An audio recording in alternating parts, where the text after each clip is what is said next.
El despertar millonario. Introducción. El 3%. En 1979, un equipo de investigadores del programa de negociación de la Universidad de Harvard se sentó frente a la generación completa de graduados del MBA de ese año. 157 de los estudiantes más brillantes y privilegiados del planeta, seleccionados entre miles de aplicantes, a punto de recibir el diploma más codiciado en el mundo de los negocios. Los investigadores tenían una sola pregunta, aparentemente simple, que cambiaría para siempre la conversación sobre el éxito financiero. La pregunta no era sobre sus calificaciones, sus conexiones familiares o sus planes de carrera.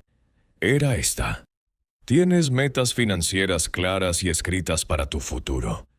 Los investigadores clasificaron las respuestas en 3 categorías. El 84% de los graduados admitió que no tenía metas financieras específicas más allá de graduarse, conseguir un buen trabajo y vivir cómodamente. Tenían una vaga noción de éxito, pero ningún plan articulado. El 13% tenía metas financieras claras, pero solo las mantenían en su cabeza. Podían describir con cierto detalle qué querían lograr, pero nunca lo habían puesto por escrito. Y luego estaba el 3%. Este pequeño grupo no solo tenía metas financieras específicas, sino que las habían escrito detalladamente, con números exactos, fechas límite y planes de acción concretos. 10 años después, en 1989, los mismos investigadores rastrearon a los graduados de esa generación. Lo que descubrieron se convirtió en uno de los hallazgos más citados y más perturbadores en la literatura sobre éxito financiero. El 13% que tenía metas, pero no las había escrito, ganaba, en promedio, el doble que el 84% que no tenía metas claras. Eso ya era notable. Pero el verdadero shock vino cuando analizaron al 3%. Los graduados que habían escrito sus metas financieras 10 años atrás no ganaban el doble o el triple que sus compañeros. Ganaban en promedio 10 veces más que el 97% restante combinado. Detengámonos un momento en ese dato porque es fácil escucharlo y seguir adelante sin procesar su magnitud real. No estamos hablando de comparar universitarios con personas sin educación.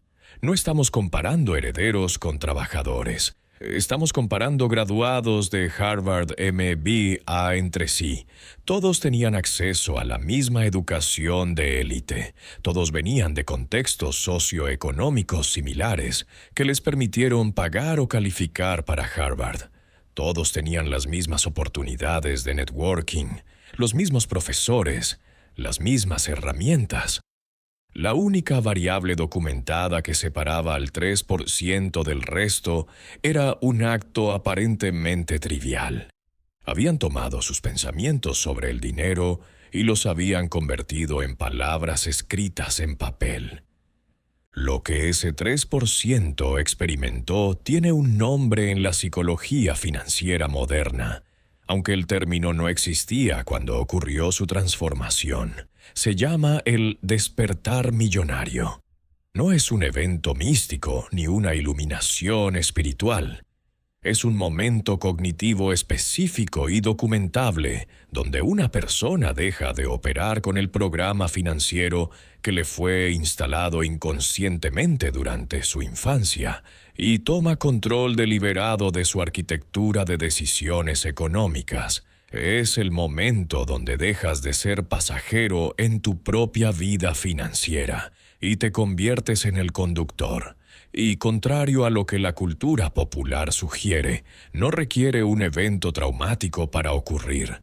No necesitas quebrar, ser despedido o tocar fondo. Puede ocurrir simplemente cuando accedes a la información correcta en el momento correcto de receptividad mental. Lo que vas a escuchar durante este audio no es otro sermón sobre la importancia de tener metas. Es la decodificación científica de qué ocurre en el cerebro humano cuando una persona experimenta el despertar millonario. ¿Por qué el 97% de la población pasa toda su vida sin experimentarlo? Y más importante aún, ¿cómo puedes diseñar las condiciones para que te ocurra a ti sin necesitar una crisis que lo provoque? Todo respaldado por investigación publicada, casos documentados y datos verificables que cualquier escéptico puede corroborar. Capítulo 1. El programa que no elegiste. El Dr. Brad Klontz no empezó su carrera estudiando la psicología del dinero. Era un psicólogo clínico tradicional en Kansas, tratando depresión y ansiedad. Pero en 2002 algo cambió su trayectoria profesional para siempre. Su propio padre, un hombre inteligente y educado, perdió todo su dinero de retiro en el colapso de las .com. No fue estafado, no fue engañado. Tomó una serie de decisiones de inversión catastróficas que contradecían todo lo que racionalmente sabía sobre diversificación y gestión de riesgo. Klontz quedó fascinado y perturbado por una pregunta. ¿Por qué las personas inteligentes toman decisiones financieras estúpidas de forma tan predecible? Durante los siguientes 15 años, Klontz y su equipo de investigadores en la Universidad de Creighton y posteriormente en el Instituto de Psicología Financiera estudiaron los patrones de comportamiento financiero de más de 10,000 individuos.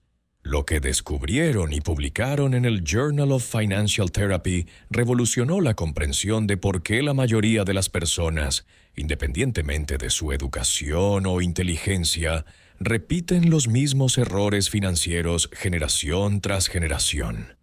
Klontz identificó lo que denominó guiones monetarios, creencias profundamente arraigadas sobre el dinero que se forman en la primera infancia. Operan por debajo del nivel de conciencia y dictan el comportamiento financiero durante toda la vida adulta.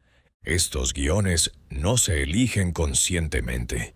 Se absorben del ambiente familiar antes de que el cerebro tenga la capacidad de evaluar críticamente la información.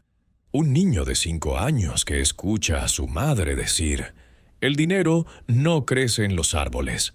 Cada vez que pide algo, no está recibiendo una lección de economía. Está recibiendo una programación que dice: «El dinero es escaso, difícil de conseguir, y pedir cosas materiales genera tensión y conflicto». Ese niño puede crecer, obtener un MBA, ganar un salario de 6 cifras y seguir operando con la creencia fundamental de que el dinero es escaso. La creencia no se actualiza automáticamente con la realidad. Permanece congelada en el momento de su instalación. Klontz y su equipo identificaron 4 categorías principales de guiones monetarios destructivos. La primera es la evitación del dinero, donde la persona cree consciente o inconscientemente que el dinero es la raíz del mal, que las personas ricas son moralmente inferiores o que no merece tener dinero. Estas personas sabotean sistemáticamente sus propias oportunidades financieras. Pueden rechazar promociones, subvalorar sus servicios o gastar compulsivamente cuando empiezan a acumular ahorros porque tener dinero genera una disonancia cognitiva insoportable con su programación base. La segunda categoría es la adoración del dinero, donde la persona cree que el dinero resolverá todos sus problemas, que más dinero automáticamente significa más felicidad, y que su valor como ser humano está directamente correlacionado con su patrimonio neto. Estas personas sacrifican relaciones, salud y bienestar, persiguiendo un número que nunca es suficiente. Pueden ganar millones y seguir sintiéndose pobres, porque su programación les dice que siempre necesitan más. La tercera es el estatus del dinero, donde el valor personal se mide por las posesiones visibles. Estas personas gastan compulsivamente en símbolos de estatus, acumulan deuda para mantener una imagen, y su autoestima fluctúa con su cuenta bancaria. Son los que compran el auto de lujo con un préstamo de 7 años, viven en la casa que no pueden pagar y usan ropa de diseñador mientras su cuenta de retiro está vacía. La cuarta categoría, la vigilancia del dinero, produce personas que viven en un estado de ansiedad financiera perpetua, independientemente de cuánto tengan. Pueden tener millones en el banco y seguir revisando obsesivamente los precios en el supermercado, negándose pequeños placeres por miedo a quedarse sin dinero, viviendo como si la pobreza fuera inminente, aunque la evidencia diga lo contrario. Lo más perturbador del trabajo de Clones fue descubrir que estos guiones se transmiten intergeneracionalmente con una fidelidad casi perfecta. Los padres con evitación del dinero crían hijos con evitación del dinero. Los adoradores del dinero crían adoradores del dinero, no a través de enseñanza explícita, sino a través de modelado inconsciente. El niño absorbe no lo que los padres dicen sobre el dinero, sino cómo se comportan alrededor del dinero, qué emociones muestran cuando llegan las facturas, qué tensiones surgen en las conversaciones financieras, qué creencias no verbalizadas, pero constantemente demostradas, operan en el hogar. La investigación encontró algo aún más revelador. Cuando las personas intentaban cambiar sus comportamientos financieros sin primero identificar y confrontar sus guiones monetarios subyacentes, el cambio era temporal. Podían forzarse a ahorrar por unos meses, pero eventualmente volvían a sus patrones originales. Podían crear un presupuesto, pero lo abandonaban en semanas. Podían jurar no volver a endeudarse, pero encontraban justificaciones para la siguiente compra a crédito. El programa subconsciente siempre ganaba porque operaba 24 horas al día, 7 días a la semana, mientras que la voluntad consciente se agotaba. Capítulo 2. El momento que lo cambia todo. Howard Schultz nació el 19 de julio de 1953 en un complejo de viviendas públicas en Canarsie, Brooklyn. Su padre, Fred Schultz, nunca tuvo un trabajo que pagara más de $20,000 al año. Fue chofer de camión de pañales, trabajador de fábrica, taxista. Trabajos sin futuro, sin seguridad, sin dignidad. Cuando Howard tenía 7 años, ocurrió el evento que definiría el resto de su vida. Era enero, pleno invierno en Nueva York. Fred resbaló en el hielo mientras entregaba pañales, rompiéndose el tobillo y la cadera. No tenía seguro médico. No tenía compensación laboral. No tenía ahorros. La familia Schultz, que ya vivía al margen, cayó en una crisis de la que nunca se recuperaría completamente. Howard ha descrito ese momento en múltiples entrevistas y en su libro Pour Your Heart Into It. Ver a su padre en el sofá del pequeño departamento, con el tobillo enyesado, sin poder trabajar, sin ingresos entrando, con las facturas acumulándose, fue su despertar millonario. Pero no fue un despertar positivo o inspirador. Fue brutal. A los 7 años, Howard Schultz entendió algo que la mayoría de los adultos nunca comprende. El sistema no está diseñado para protegerte. Si eres pobre, si no tienes educación, si no tienes capital, eres descartable. Un accidente, una enfermedad, un despido, y tu familia puede hundirse en una espiral de la que tal vez nunca salga. Ese momento no motivó a Schultz en el sentido convencional que los libros de autoayuda describen. Lo reprogramó a nivel fundamental. Cada decisión que tomó desde ese día, Desde practicar deportes obsesivamente para conseguir una beca universitaria, hasta rechazar trabajos corporativos seguros para perseguir una visión que nadie más veía, estuvo filtrada por una nueva programación que reemplazó a la heredada. La programación heredada decía: somos gente trabajadora pero pobre, así es la vida. La nueva programación decía: voy a construir algo que me dé control sobre mi destino y que proteja a personas como mi padre. Schultz no se convirtió en millonario de la noche a la mañana. Trabajó en Xerox vendiendo máquinas de oficina. Luego en una empresa sueca vendiendo máquinas de café. Fue durante un viaje a Italia donde vio las cafeterías como centros comunitarios, no solo lugares para comprar café, que tuvo la visión de lo que Starbucks podría ser. Compró la pequeña empresa de café de Seattle, que en ese momento tenía solo 6 tiendas, por $3.8 millones que no tenía. Convenció a inversores basándose en una visión que parecía absurda, que los estadounidenses pagarían $3 por un café que costaba 50 centavos hacer. Pero aquí está la parte que diferencia el despertar millonario del simple éxito empresarial. Schultz no construyó Starbucks solo para hacerse rico. Lo construyó como la antítesis de lo que su padre experimentó. Starbucks fue una de las primeras empresas en ofrecer seguro médico completo a empleados de medio tiempo.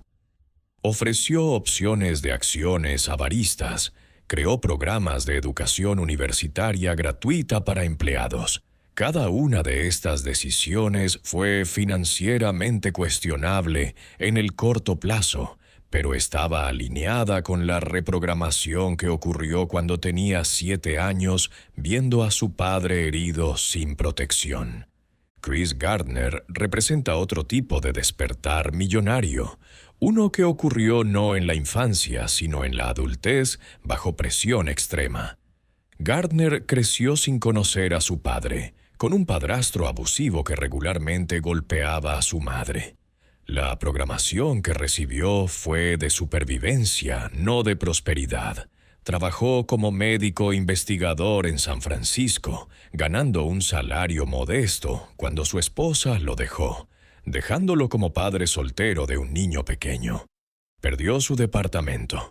Se encontró sin hogar, durmiendo en baños públicos, en estaciones del metro, en albergues cuando había espacio, todo mientras hacía una pasantía no remunerada en Dinwiddie Reynolds.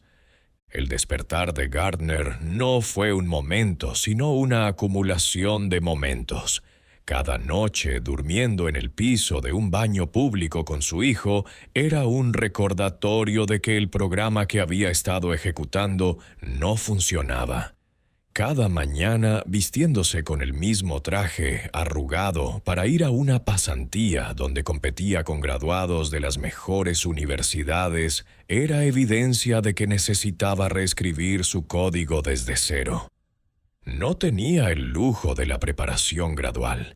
Tuvo que reprogramarse mientras ejecutaba, como actualizar el sistema operativo de un avión en pleno vuelo.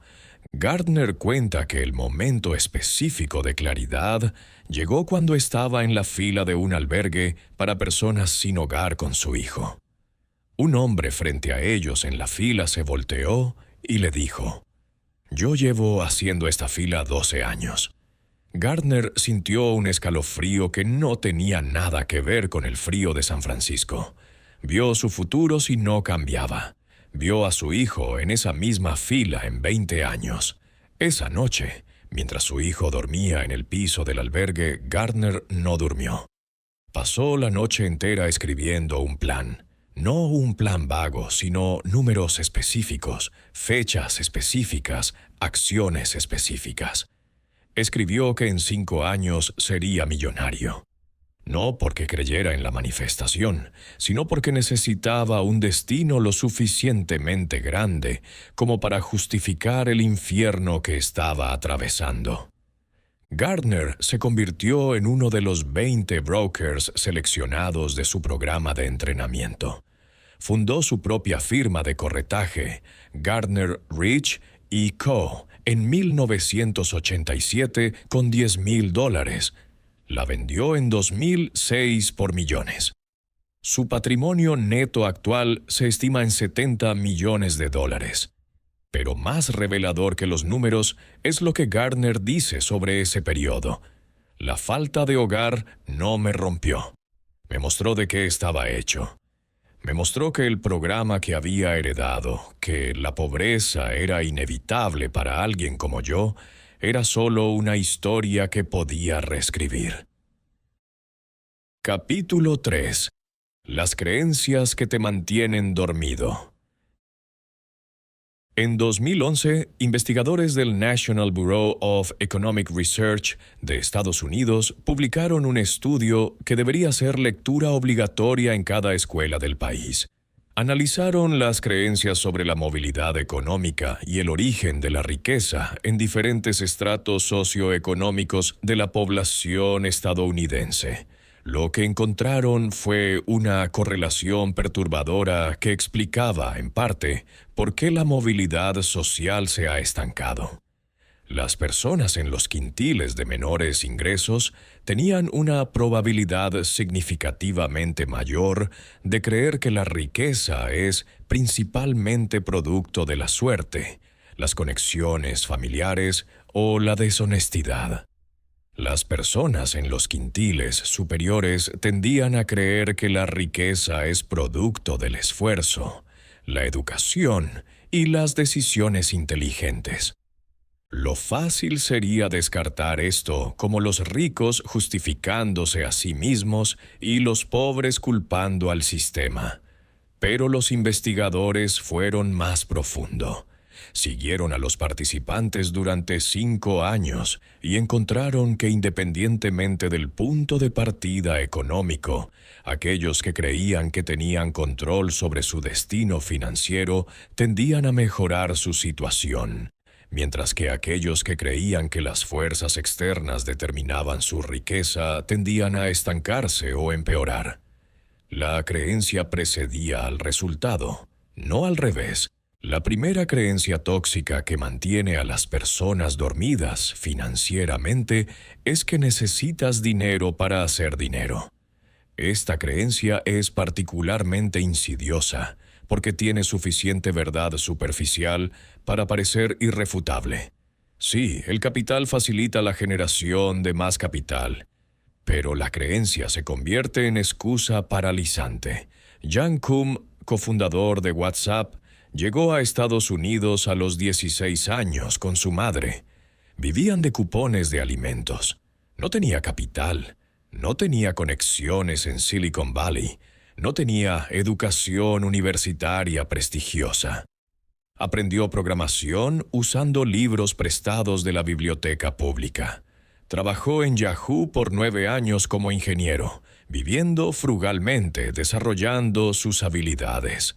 Cuando creó WhatsApp con Brian Acton, no necesitaron capital significativo, necesitaban una idea que resolviera un problema real. Facebook compró WhatsApp por $19,000 millones en 2014. Koum no necesitó dinero para hacer dinero, necesitó habilidades para crear valor. La segunda creencia que paraliza es que invertir es solo para ricos. Un estudio de Fidelity Investments analizó las cuentas de retiro que mejor desempeño tuvieron durante un periodo de 10 años. El hallazgo fue tan embarazoso que inicialmente no querían publicarlo.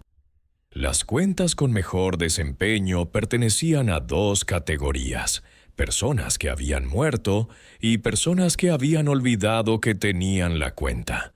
No eran inversores sofisticados ejecutando estrategias complejas.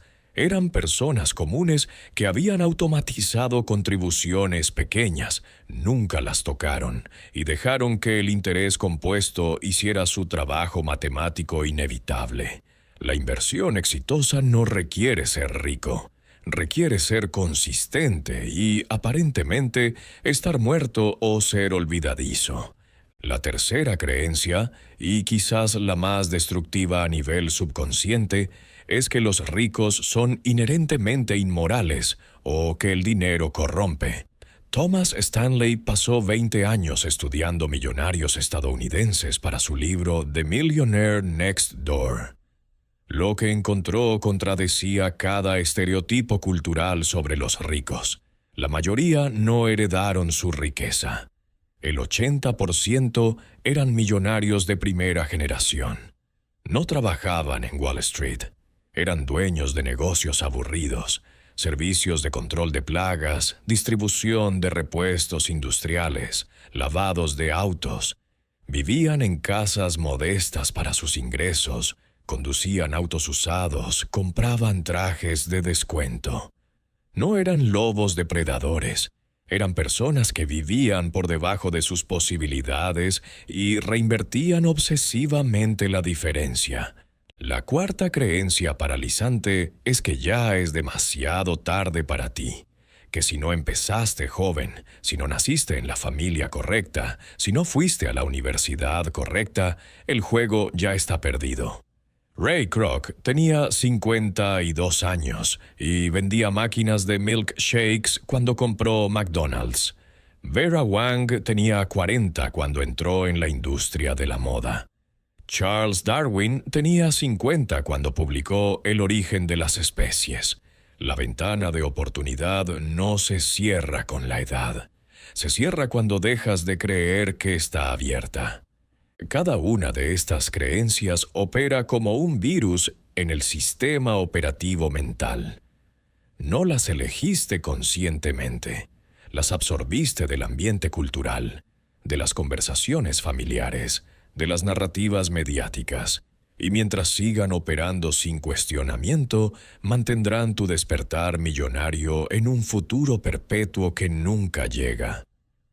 El primer paso del despertar no es adoptar nuevas creencias positivas, es identificar las creencias limitantes que ya están instaladas y confrontarlas con evidencia contradictoria hasta que pierdan su poder sobre tus decisiones.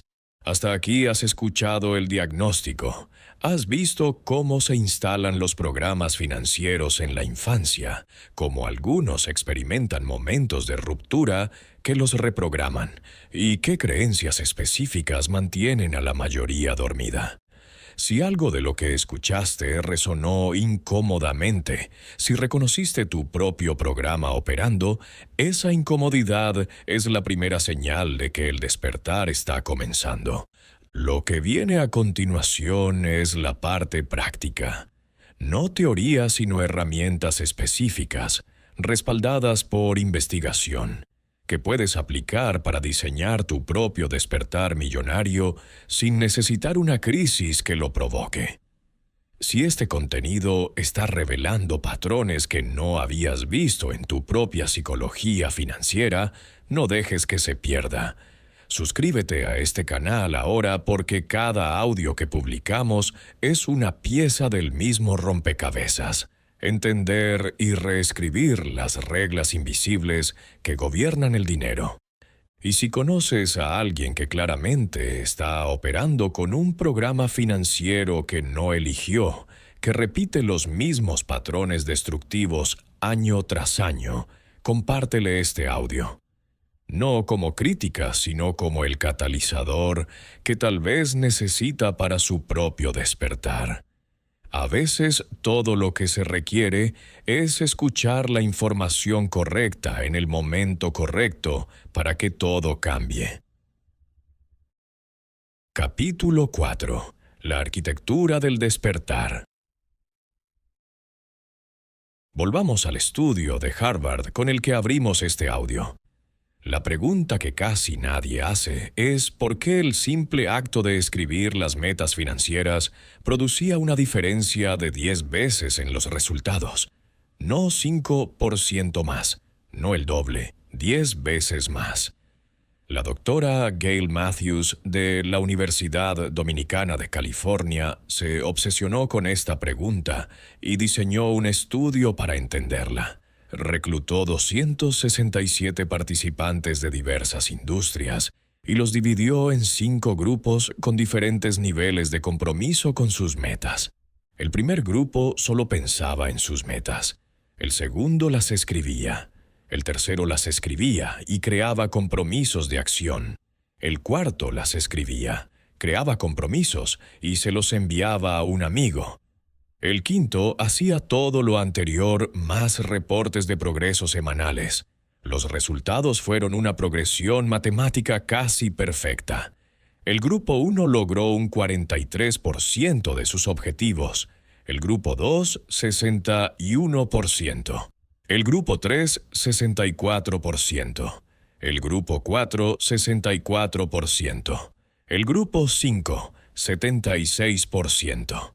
Matthews descubrió que el acto de escribir no es simbólico o motivacional, es neurológico. Cuando escribes una meta específica, activas el sistema reticular activador de tu cerebro, el RAS. El RAS es el filtro que determina qué información de los millones de bits que recibes cada segundo llega a tu conciencia y qué información se descarta como irrelevante. Es la razón por la cual cuando decides comprar un auto específico, de repente empiezas a verlo en todas partes. Los autos siempre estuvieron ahí. Tu RAS simplemente no los marcaba como relevantes hasta que escribiste esa decisión. Cuando los graduados de Harvard escribieron sus metas financieras específicas, literalmente reprogramaron sus cerebros para detectar oportunidades alineadas con esas metas que otros cerebros descartaban como ruido. No se volvieron más inteligentes, se volvieron más enfocados. Y en un mundo donde la atención es el recurso más escaso, el enfoque es la ventaja definitiva. Basándome en la investigación combinada de Klontz sobre guiones monetarios, Matthews sobre el poder de escribir metas y décadas de estudios sobre cambio conductual, existe un protocolo específico de 4 pasos que puede inducir el despertar millonario sin requerir un trauma catalizador. Primer paso: la auditoría de guiones monetarios. Klontz desarrolló un cuestionario que cualquiera puede aplicar. Escribes, y es crucial que sea por escrito, no mental, las frases exactas que escuchaste sobre el dinero en tu infancia. No interpretaciones, las frases literales. El dinero no crece en los árboles. No somos ese tipo de gente. Los ricos son ladrones. Hay que trabajar duro por cada centavo. Luego escribes las emociones que observaste alrededor del dinero.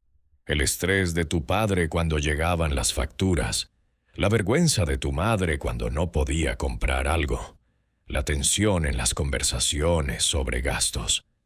Finalmente, identificas los patrones que repites. Gastas compulsivamente cuando tienes dinero extra. Sientes culpa cuando cobras bien por tu trabajo. Saboteas oportunidades cuando empiezas a ganar más. Este ejercicio produce lo que los psicólogos llaman insight perturbador, el momento donde ves claramente que has estado ejecutando un programa que otra persona escribió. Segundo paso: la reescritura basada en evidencia. Cada guión identificado debe ser reemplazado, pero no con afirmaciones positivas vacías. Si tu guión dice, el dinero es malo, no lo reemplazas con, el dinero es maravilloso. Lo reemplazas con datos. El dinero es una herramienta neutral. La Fundación Gates ha salvado millones de vidas con dinero. Los carteles de droga han destruido millones con dinero. La moralidad está en las decisiones, no en la herramienta. Si tu guión dice, no soy de los que tienen dinero, lo reemplazas con, el 80% de los millonarios estadounidenses son primera generación según el estudio de Thomas Stanley. Estadísticamente, la mayoría viene de contextos similares al mío. Tercer paso: la automatización conductual. Los nuevos guiones solo se consolidan si se refuerzan con acciones. Wendy Wood de USC demostró que los hábitos se forman cuando vinculas un comportamiento a un disparador ambiental consistente. Si tu nuevo guión es «Soy alguien que invierte», automatizas una transferencia de $100 o lo que puedas el día que cobras. No decides cada mes, decidiste una vez. El sistema ejecuta. Cada ejecución refuerza el nuevo guión. Cuarto paso: la reconstrucción del ambiente. Nicholas Christakis documentó que somos el promedio de nuestro círculo social. Si tu ambiente refuerza los guiones viejos, la reprogramación fracasa. Esto no significa eliminar personas de tu vida, significa aumentar deliberadamente tu exposición a personas que operan con los guiones que quieres adoptar. Asistes a eventos donde esas personas están. Consumes contenido que ellos consumen. Te insertas en conversaciones que normalmente evitarías. Es ingeniería social aplicada a tu propio beneficio. Este protocolo no es teórico. Está basado en miles de casos documentados de personas que transformaron su trayectoria financiera sin necesitar ganar la lotería o heredar dinero. La transformación promedio toma entre 18 y 24 meses desde el inicio del protocolo hasta que los nuevos patrones se vuelven automáticos. No es instantáneo, pero es predecible, replicable y está bajo tu control completo. Capítulo 5. La vida después del despertar. Thomas Stanley pasó 2 décadas estudiando millonarios estadounidenses, esperando encontrar patrones de consumo ostentoso, pero lo que descubrió lo dejó perplejo.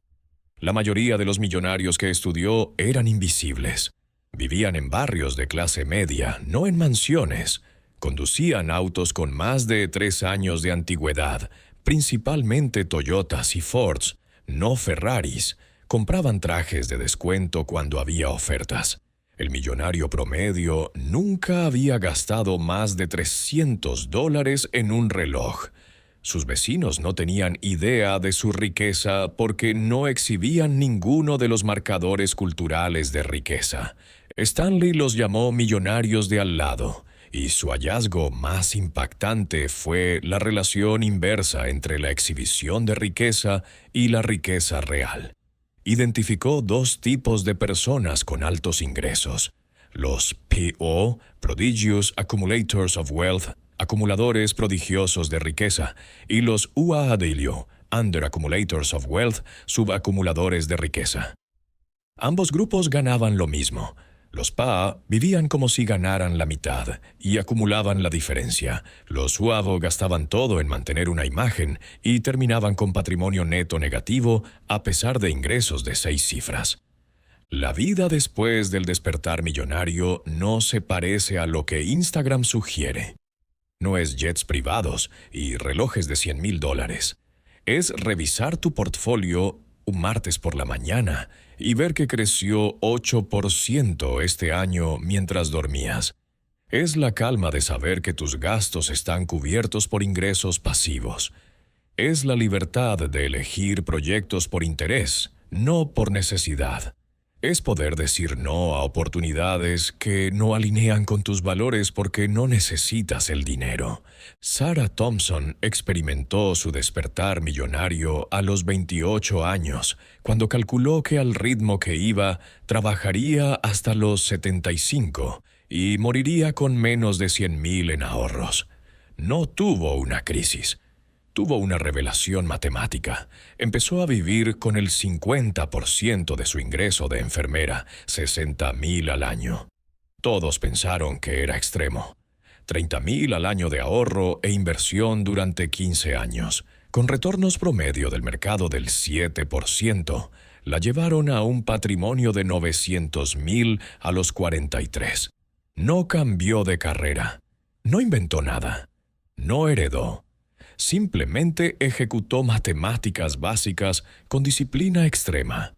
La diferencia entre antes y después del despertar no es externa, es interna. Antes, cada mes terminaba igual, con ansiedad sobre si alcanzaría para el siguiente.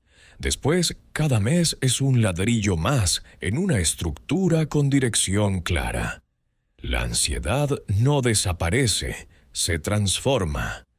De ansiedad de supervivencia a tensión de optimización. De preocuparte por pagar la renta a preocuparte por si tu allocation de activos es óptima. Son problemas de categorías completamente diferentes. El despertar millonario no garantiza que te vuelvas millonario. Lo que garantiza es que tomes cada decisión financiera desde la conciencia en lugar del automatismo. Y esa conciencia, aplicada consistentemente durante años, produce resultados que desde afuera parecen extraordinarios, pero desde adentro son simplemente matemáticas ejecutándose. Cierre. Tu primer día despierto. Volvamos una última vez al estudio de Harvard. 157 graduados del MBA. Todos con la misma educación de élite. Todos con oportunidades similares.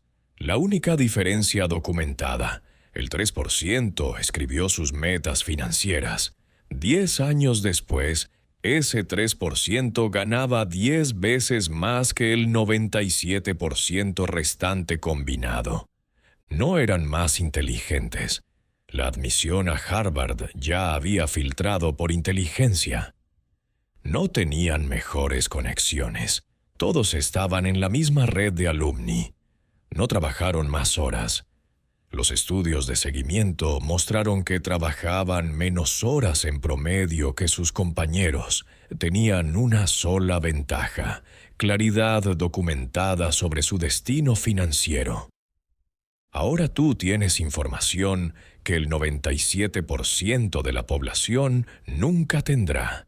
Sabes cómo se instalan los guiones monetarios en la infancia. Sabes cómo identificar los tuyos. Sabes el protocolo exacto para reemplazarlos. Sabes qué creencias específicas te mantienen dormido y cómo confrontarlas con evidencia. La pregunta no es si puedes experimentar el despertar millonario. Es si vas a hacer algo al respecto. Esta noche, antes de dormir, toma 30 minutos y haz 3 cosas. Primero, escribe las frases exactas sobre dinero que escuchaste en tu infancia. Segundo, escribe los patrones financieros destructivos que repites.